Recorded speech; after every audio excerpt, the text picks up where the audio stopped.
The radio crackles once, then falls silent. On the bridge of a guided missile cruiser positioned in the Gulf of Oman, the officer of the watch leans forward, not dramatically, but with the quiet, deliberate focus of someone who has just received a data point that does not align with any normal operational pattern. The Maritime Traffic Coordination report on the console in front of him carries a number that should not exist. Inbound commercial vessel transit into the Strait of Hormuz has dropped to 0. Not reduced. Not rerouted. 0. The timestamp on the report reads 3:47 local time. The officer of the watch picks up the handset. The conversation that follows is brief, measured, and entirely without urgency, the particular kind of calm that professional sailors cultivate precisely because they understand, more clearly than most, what a number like 0 actually means in a place like this. 105. The Strait of Hormuz is 21 miles wide at its narrowest navigable point. It is bounded on the southern side by the coast of Oman and, across from it, by the territorial waters of the Islamic Republic of Iran.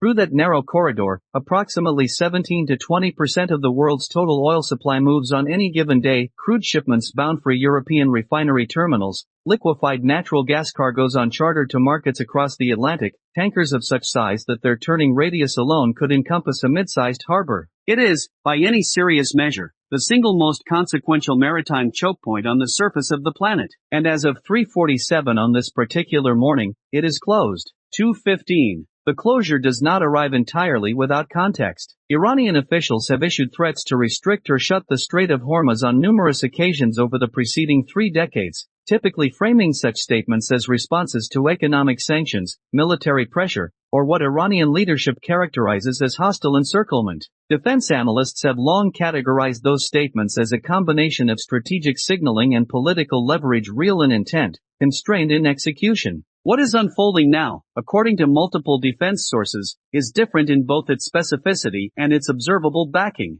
This is not a statement made at a podium. This is a declared closure, transmitted through formal maritime notification channels, and supported by a force posture along the Iranian side of the waterway that began assembling more than 36 hours before the announcement reached Western intelligence services. 3:20. Iranian naval assets, including fast attack craft, mine-laying support vessels, and shore-based anti-ship missile batteries, have been repositioning toward forward operating areas since at least the evening before the closure announcement was broadcast. The Islamic Revolutionary Guard Corps Navy, which operates as a distinct service from the conventional Iranian Navy and holds primary jurisdiction over Strait-adjacent operations, has reportedly deployed assets across both the inbound and outbound traffic separation schemes. Coastal defense installations along the Iranian littoral are, according to satellite imagery reviewed and assessed by Western defense analysts, at an elevated state of operational readiness. The component that concerns naval planners the most, the piece that transforms a declaratory closure into a physical one, is the mine-laying activity that analysts suggest was observed in the final hours before the announcement.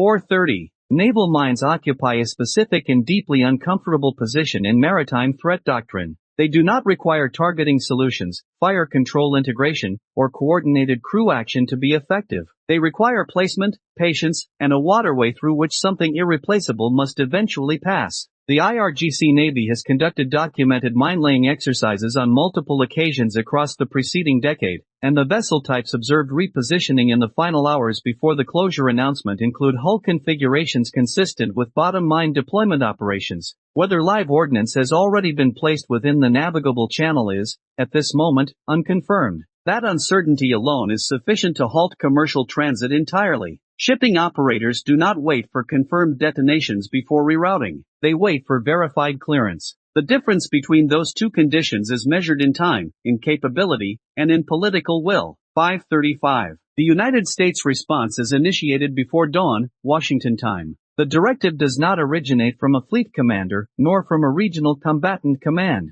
It originates at the level of the National Command Authority, routed through the chairman of the Joint Chiefs of Staff, and carried down through the operational chain to the commander of United States Central Command. The order is direct. 3 carrier strike groups are to converge on the region with maximum urgency. The first strike group, already operating in the North Arabian Sea as part of a pre-scheduled deployment rotation, begins repositioning within 40 minutes of receiving the order. The second, currently transiting the Red Sea following a logistics port visit, reverses course and increases speed. The third is recalled from a scheduled maintenance stand-down period and directed to sortie from its current position in the eastern Mediterranean.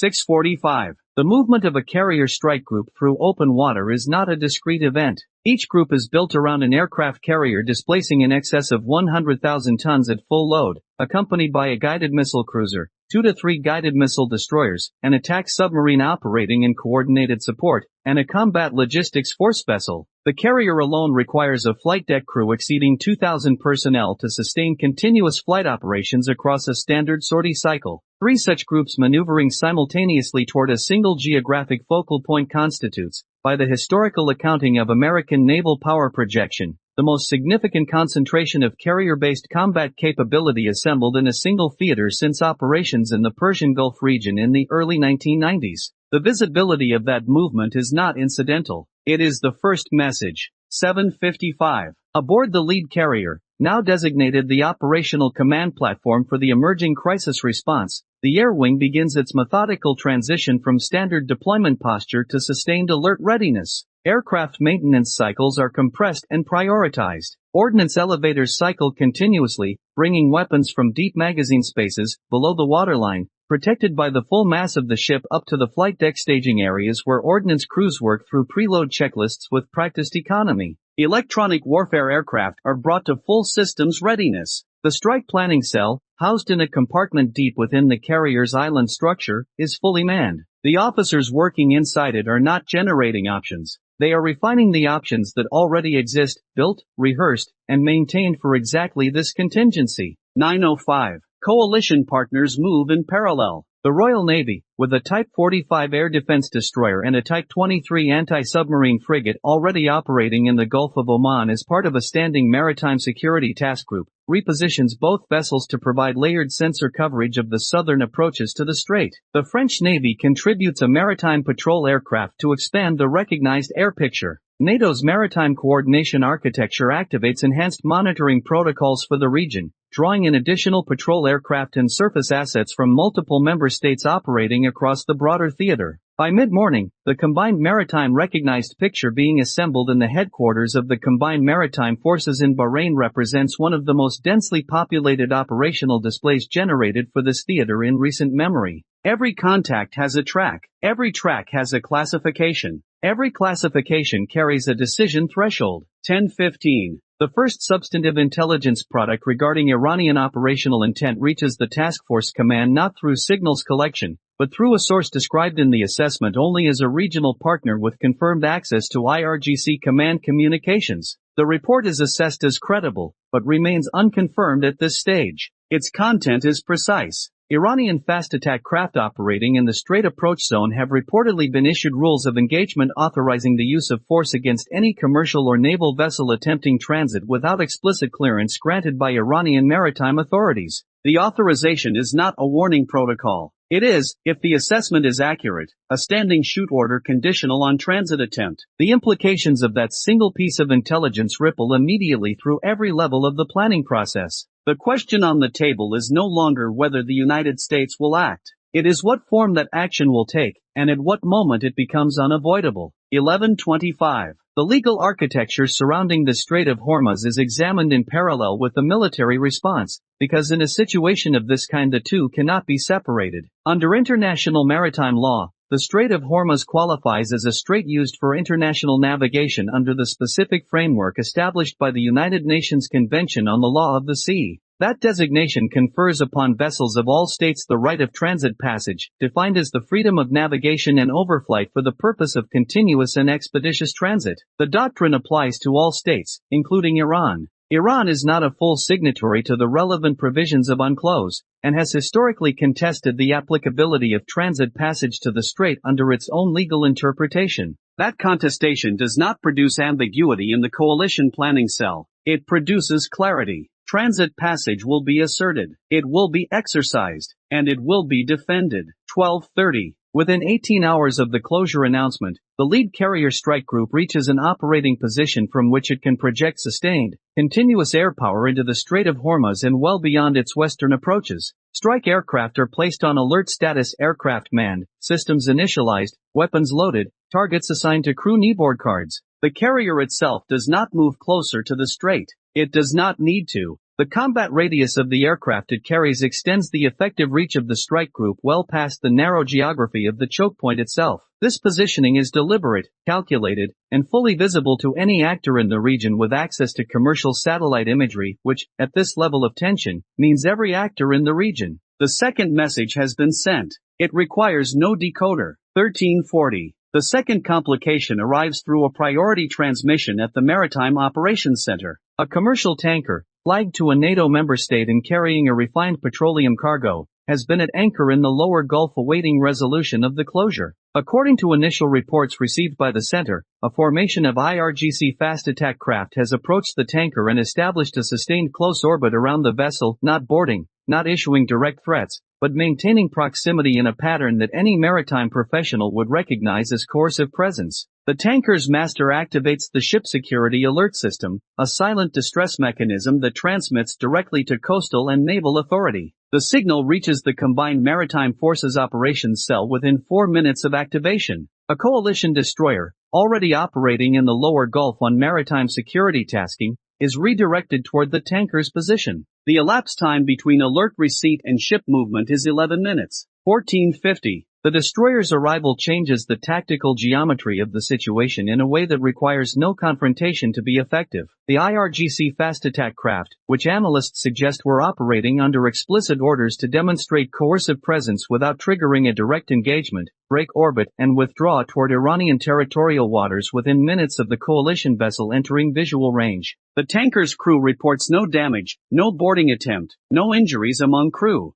The episode, from first IRGC contact to final withdrawal, lasts approximately 40 minutes. Considered in isolation, it is a limited incident, resolved without incident. Considered in operational context, it is a precisely calibrated probe designed to measure coalition response time, response willingness, and the operational threshold at which coalition forces will physically interpose between Iranian assets and a commercial target. That threshold has now been tested. Its location is now known to both sides. 1600 hours. By the 20th hour following the closure declaration, all three carrier strike groups are within sustained operational range of the Strait. The aggregate strike capacity of the air wings across three carriers represents, analysts suggest, the largest concentration of naval aviation combat power assembled in this theater in the modern operational era. Surface combatants from the three strike groups, supplemented by coalition frigates and destroyers from multiple NATO partner nations, have established a layered defensive cordon covering the southern and eastern approaches to the Strait from the Gulf of Oman side. The northern approaches, the Iranian side, remain under Iranian positional control.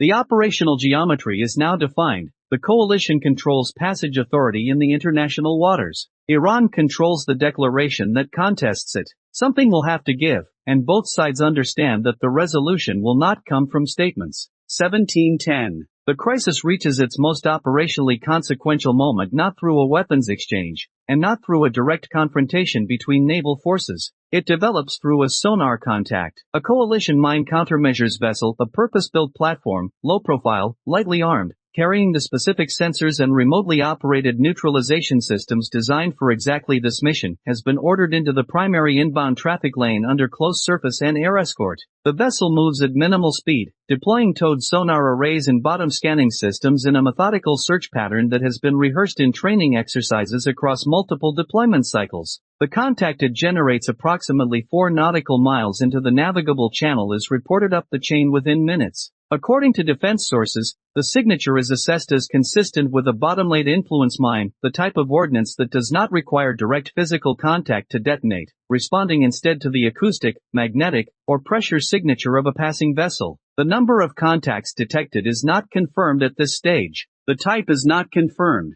but the presence of potential ordnance in the primary channel transforms the Strait of Hormuz from a diplomatic standoff into a live minefield requiring active, physical, and potentially contested clearance. 1820. The decision that follows is not made aboard a ship. It is not made by a strike group commander or a fleet admiral, though both have provided formal input to the process. It is made at the level of the National Command Authority, following consultation with the Secretary of Defense, the Chairman of the Joint Chiefs, and the diplomatic channel being maintained through the State Department with regional intermediaries. The decision, when it is communicated down through the chain of command, is stated in language that is specific and unambiguous, the United States will conduct mine countermeasures operations within the international waters of the Strait of Hormuz under the established legal authority of transit passage doctrine, and will defend those operations with whatever force level is required to ensure their uninterrupted completion. Prior to the first clearance asset advancing into the operational area, Iran is formally notified of the operation through established diplomatic backchannels. The notification is a courtesy. It is not a request for permission. No permission is being sought. 1930.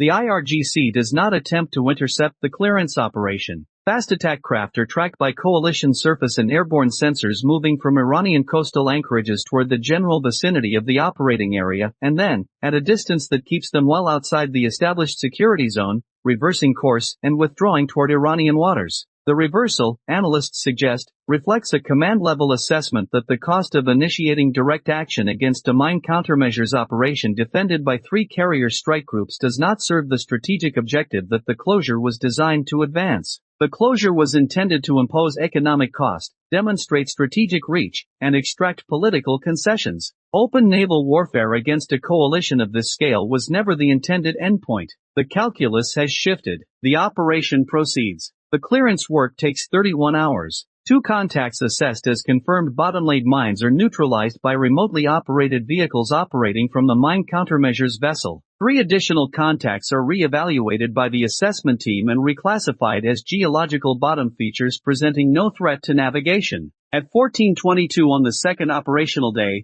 the primary inbound traffic separation lane is formally declared clear by the Coalition Mine Countermeasures Task Unit. At 16:05, the first commercial tanker to attempt transit since the closure declaration enters the strait under escort. 2 coalition destroyers take position, one on each beam of the vessel, maintaining a protective formation at a spacing that leaves no ambiguity about their role or their rules of engagement. The transit takes 47 minutes. No vessel enters the established security perimeter. No IRGC craft approaches within track sensor range of the formation. The tanker clears the western terminus of the strait and enters the Persian Gulf on its scheduled track. The master reports normal passage. The cargo, crude oil consigned to a European refinery terminal, continues on its planned voyage. For the vessel's crew, for the commercial operators tracking its position data, for the maritime insurers and energy charterers monitoring feed updates from offices in London and Geneva and Rotterdam, those 47 minutes represent the restoration of something that had briefly, and for the first time in the modern era,